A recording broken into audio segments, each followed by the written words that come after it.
Welcome back to Movie Moshow. Today we are going to preview the fantasy thriller series, Ragnarok. If you like our content, don't forget to like and subscribe. We post multiple times daily. Spoilers ahead. Turid, Loritz, and Magna visit the Norwegian settlement of Edda once more. When the boys were young, their father had mysteriously passed away in Edda, so their family left. Their vehicle slows down as they approach Edda behind Wotan in his mobility scooter, who comes to a stop while attempting to make a right turn. Magna exits the vehicle to assist Wotan when Venka approaches him. She compliments Magna on being a good boy and then touches his forehead to bless him while gazing up at him intently. He notices a shift in his eyes. The brothers go to the neighborhood high school. Isolde, a green activist who attributes local pollution to the Jutul family, befriends awkward Magna. Isolde has observed the glacier, so he hikes up to it with her. On the mountain, Vidar parks. He disrobes, pursues a reindeer, cuts out its heart, and consumes it. Magna races down the mountain after receiving a text from Loritz, but it turns out to be a false alarm. Isolde crashes her paraglider into power lines and dies as Magna watches in horror. Magna throws his father's sledgehammer into a rainstorm that night out of frustration. It vanishes with a burst of lightning into the clouds. Magna smashes Vidar's windshield with a hammer that flies 1.5 kilometers. Turid accuses Magna after recognizing it from press stories. Students lament Isolde's passing. Magna believes it wasn't a coincidence. According to the police, Isolde was struck by lightning prior to colliding with electrical lines. But an hour later, the lightning began. Turid is informed by Venka that her son's courageous adventure has begun. Magna purchases a second sledgehammer and launches it 541 meters. When Magna boasts about his hammer throws, Loritz laughs. Loritz attends a school dance wearing his mother's fashionable outfit. Ran and Vidar talk about defects in people. Vidar acknowledges killing Isolde. He looks for her phone since it contains images of Jutul Industries' illegitimate garbage disposal. At the dance, odd things happen. The Jutuls are impacted by Fjord's old language rock performances. Rand pulls two young boys aside for sex after becoming aroused. Loritz joins the weird dance that Fjord and Saxa are performing. Oscar and Loritz watch Fjord defecate on Isolde's monument. Oscar updates Instagram with it. When Magna sees Eric, they talk about their sorrow. As a result of Fjord's urinating on Vidar's work, Vidar beats him severely. Gru observes Fjord being battered when he has spent the night.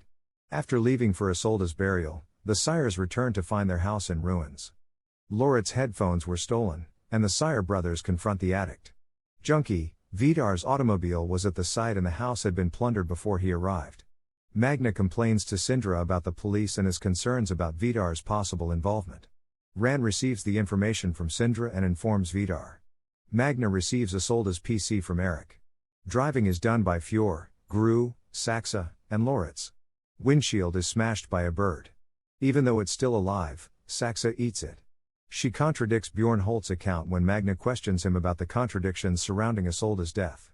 He covered a distance in an hour that normally takes 90 minutes. She advises him not to query some things.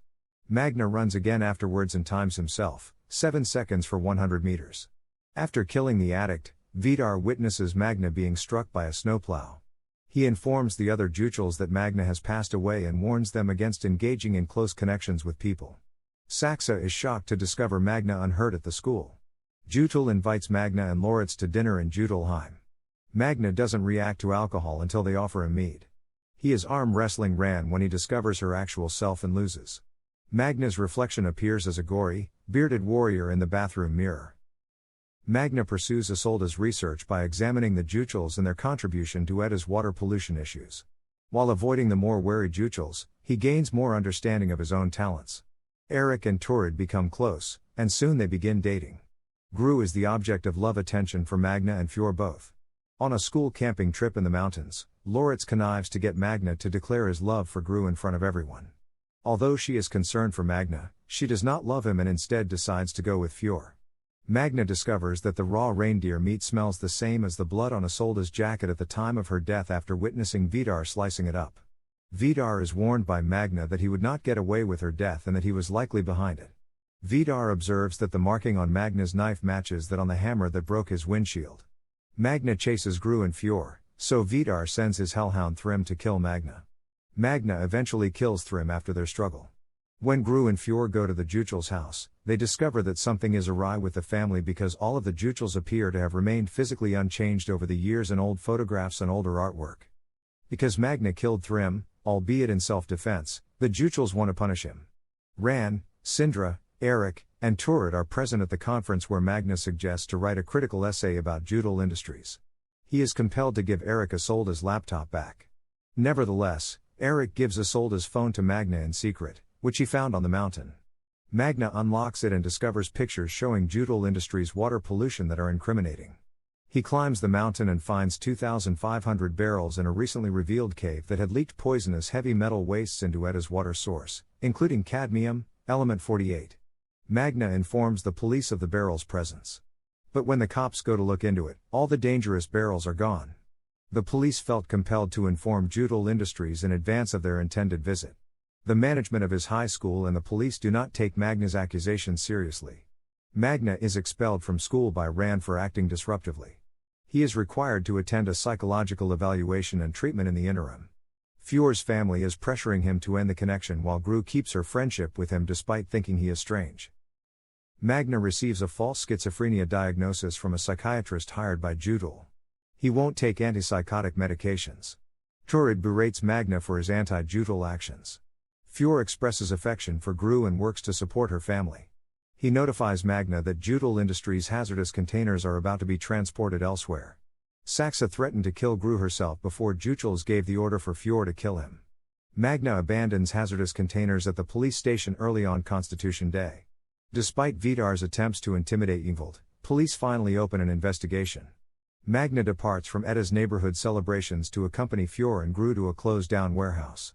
Gru is about to be attacked by Fjord, but Magna stops him. Arriving Vidar recognizes Magna as Thor and launches an assault. Magna tells Fjord and Gru to leave before the fight. Vidar nearly overwhelms Magna, but Magna summons lightning to strike Vidar. Despite being injured by the lightning, Magna lives.